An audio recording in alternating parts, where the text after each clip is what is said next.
Recipe मैं आपके साथ शेयर करूंगी अपनी शादियों में जो आलू गोश्त का सालन बनता है वो रेसिपी मैं आपको बनाना सिखाऊंगी। बहुत सिंपल के सालन में जो जो इंग्रेडिएंट्स हम यूज़ करेंगे वो मैं आपको बताती हूँ। सबसे पहले मैंने लिया है रेड चिली पाउडर यानी लाल मिर्च पिसा हुआ, हल्दी पाउडर पिसा हुआ, और जितने क्वांटिटी में मैं सालन में ऐड करूँगी तब मैं आपको क्वांटिटी बताती रहूँगी।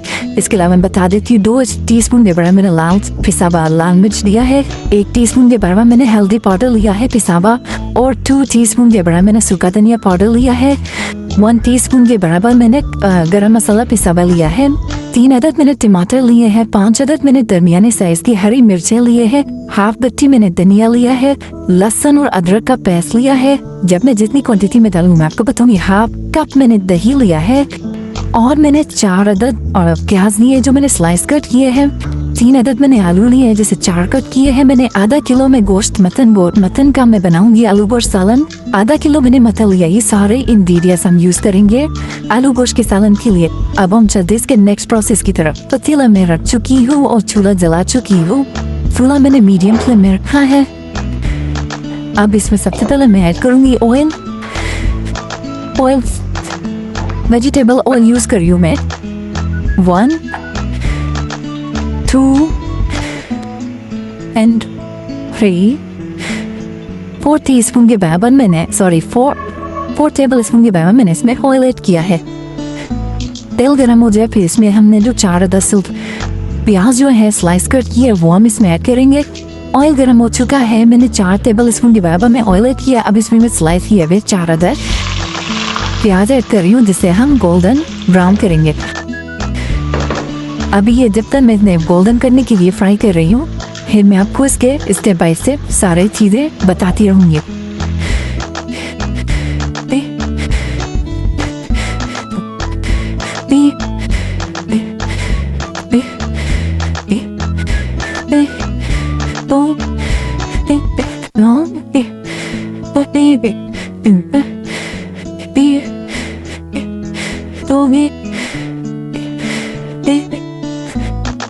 देन अब इसमें हम ऐड करेंगे 1 2 and 3 टीस्पून के बराबर लहसुन, 1 2 and 3 टीस्पून के बराबर अदरक पेस्ट। इन्हें मिक्स करेंगे।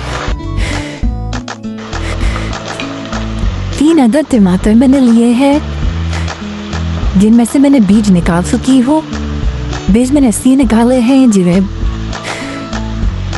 कितनी प्रॉब्लम हो तो उसके लिए ये बीज जो होते हैं टमाटर के वो हेल्दी नहीं होते उनके लिए, इसलिए हम हमेशा टमाटर से बीज निकाल के फिर इसे कट करते हैं।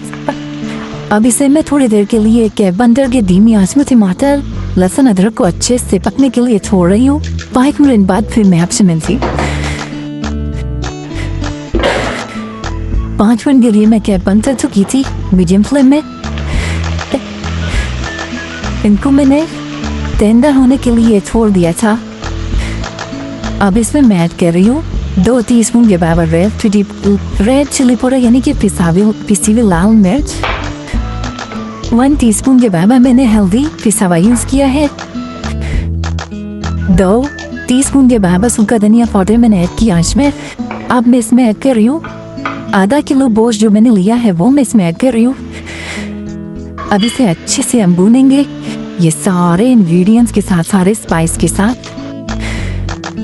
अब इसमें मैं ऐड कर रही हूँ नमक 1 and 2 टीस्पून के बराबर। अभी इसे मैं ऐसे थोड़ी देर के लिए यानी कि 4 मिनट के लिए इसका ढक्कन बंद करके इसको बिल्कुल धीमी आंच पे पकने के लिए छोड़ रही हूँ। फिर इसके बाद आप समझ से 4 मिनट के लिए मैंने इसका ढक्कन बंद कर लिया ताकि अच्छे से सारी इंग्रेडिएंट्स गोश्त के अंदर मिक्स हो जाए। ये देखिए अच्छे से कलर भी आ गया है। अब इसमें हम करेंगे पानी ऐड करेंगे तब तक हमारा गोश्त गल जाए। अभी मैं इसमें पानी ऐड करूँगी। सबसे पहले पानी में ऐड करूँगी इस जग के मुताबिक मेजरमेंट है 750 ग्राम में इसमें पानी ऐड कर रही हूँ। अब इसे मैं बिल्कुल मीडियम फ्लेम में पकने के लिए थोड़ी पहले आग बिल्कुल तेज रखूँगी बॉयल आ जाए। जब बॉयल आ जाए देन मैं इसको मीडियम फ्लेम में पकने के लिए छोड़ दी जब तक हमारा बकरी का गोश्त टेंडर हो जाए। अब मैं सब कैब बंद कर रही, बॉयल आ जाए तो मैं इसे मीडियम फ्लेम में बॉयल होने के लिए दूँ। अब इसमें हम ऐड करेंगे आलू, जो मैंने 3 अदद आलू लेके 4 कट किए हैं, वो इनमें मैं डाल के फिर ढक्कन बंद करके आलू को पकने के लिए छोड़ दूंगी। ये 3 अदद आलू जो मैंने बीच में से 4 कट किए हैं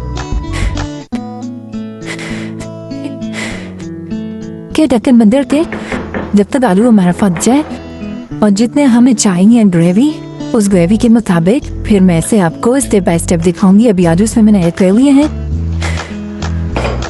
10 मिनट के लिए इसे मैंने पकने के लिए छोड़ दिया, ढक्कन बंद कर दिया। अब इसमें मैं ऐड करूंगी 1 और 2 टेबल स्पून के बराबर दही, जिसे हम अच्छे से मिक्स करेंगे। अब इसमें हम ऐड करेंगे 5 अदद हरी मिर्ची जो मैंने ये की है वो मैंने ऐड की है। गरम मसाला ½ टी स्पून के बराबर वो मैं ऐड करूँ इसमें, और कुछ अदद में इसमें धनिया ऐड कर रही हूँ, और इसे कैप बंद करके ढक्कन बंद करके से 10 मिनट के लिए पकने के लिए छोड़ रही हूँ। 10 मिनट मैंने अच्छे से गोश्त आलू को सालन को पकने के लिए छोड़ दिया था। सारे इंग्रेडिएंट सारी चीज़ें एकदम परफेक्ट से। अब मैं इसे डिश आउट करके आपको दिखाऊंगी। आलू गोश्त सारे देखें एकदम पक चुके अच्छे से, एकदम पक चुका है। अब मैं इसे डिश आउट करूंगी। आलू गोश्त रेसिपी एकदम रेडी है। उम्मीद है आपको मेरी रेसिपी बेहद पसंद आई होगी।